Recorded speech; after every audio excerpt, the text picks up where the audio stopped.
Hello everyone, आज है 29 जून और आज इस वीडियो में हम बात करने जा रहे हैं विप्रो के बारे में। देखिए 423 रुपए का ये शेयर है। हल्की सी गिरावट जरूर है, लेकिन विप्रो पिछले कुछ दिनों से लगातार टूट रहा है।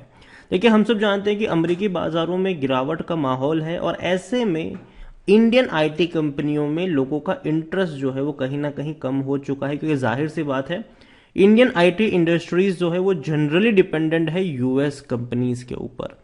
आज भी भैया तकरीबन सारा रेवेन्यू उनका वहीं से आता है।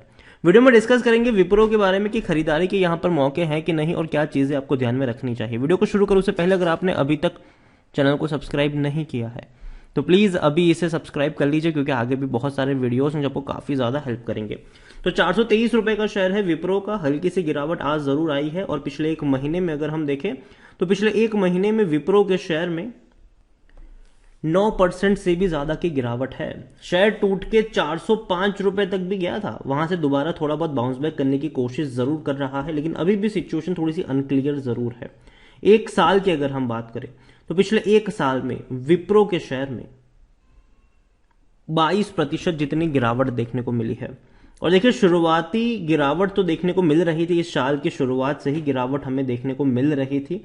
जनवरी में अगर आप देखें तो 721 रुपए का ये शेयर था, टूट के बिखरा, थोड़ा सा सपोर्ट बनाने की कोशिश करी 550 रुपए के आसपास, बढ़िया रफ्तार पकड़ी भी सही, लेकिन उसके बाद हालत खराब हुई। रशिया यूक्रेन क्राइसिस हो या बढ़ता इन्फ्लेशन हो, दोनों ने ही इस कंपनी की कमर तोड़ के रख दी। इस कंपनी क्या, पूरे आईटी सेक्टर की कमर तोड़ के रख दी है, क्योंकि भैया मंदी का माहौल डेफिनेटली आपको आने वाले समय में जो इंटरेस्ट रेट बढ़ रहे हैं जिनकी वजह से देखने को मिल सकता है। यहां पर अगर हम बात करें विप्रो की तो देखो लॉन्ग टर्म में पैसा तो इसने बना कर दिया है।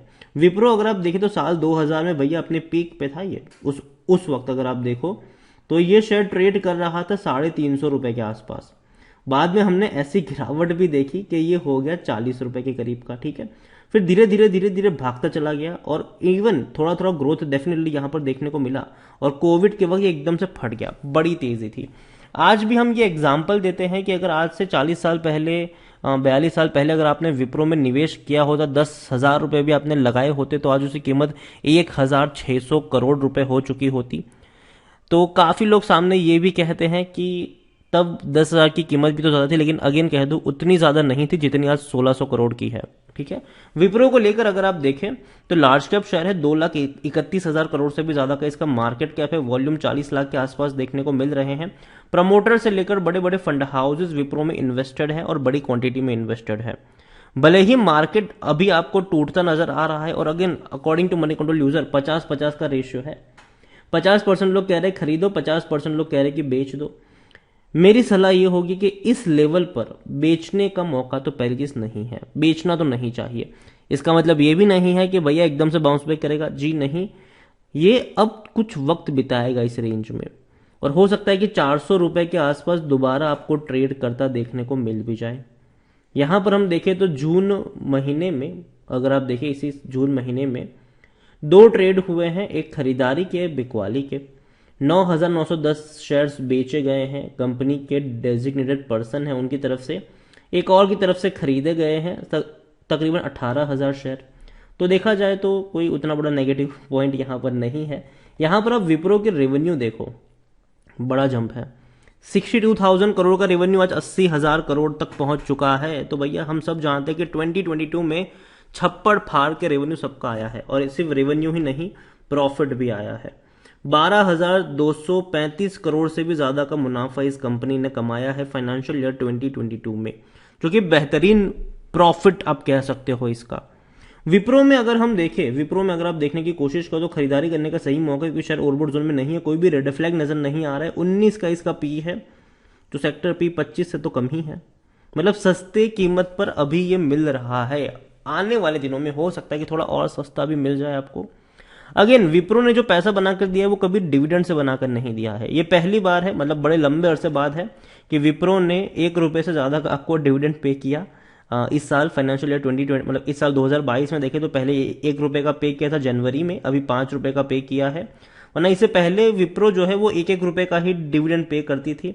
जनरली विप्रो में जो पैसा बनता है वो बोनस के थ्रू बनता है। कंपनी कई बार बोनस अनाउंस करती है, कंपनी कई बार जो स्टॉक्स है उसको स्प्लिट करती है। तो वहां पर पैसे बने हैं। पैसे बने कि भैया आपने एक शेयर खरीदा और कुछ सालों बाद आपने देखा कि वो मल्टीप्लाई हो होकर कई गुना बन गए। तो वो यहां पर खूबसूरती है विप्रो की। विप्रो का शेयर प्राइस आपको कम देखने को मिलता है, लेकिन हम ये जानते हैं कि भैया कई बार ये मल्टीप्लाई हो चुका है, कई बार, और आगे भी होता रहेगा। विप्रो का शेयर आगे भी मल्टीप्लाई होता रहेगा, आगे भी कंपनी बोनस अनाउंस करती रहेगी, आगे भी हो सकता है कि स्प्लिट भी देखने को मिल जाए। प्रमोटर की होल्डिंग यहां पर 73% की है। 3.13 म्यूचुअल फंड के पास है, 0.11 डोमेस्टिक इंस्टीट्यूशन के पास है, 8.11 एफआईएल्स के पास है। रिटेल वालों के पास बहुत कम है, 3.5% की ही होल्डिंग देखने को मिल रही है।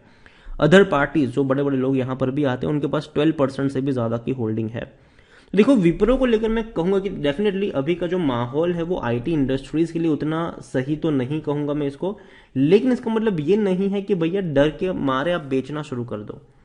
ऑलरेडी बहुत ज्यादा टूट चुका है, यहां से अब और कितना ही टूट जाएगा ये, ठीक है। आप देखो तो भैया ऐसे करेक्शन जब भी आए हैं, इससे पहले भी आया था ये, ठीक है, किस तरीके से भागा हम सबने देखा।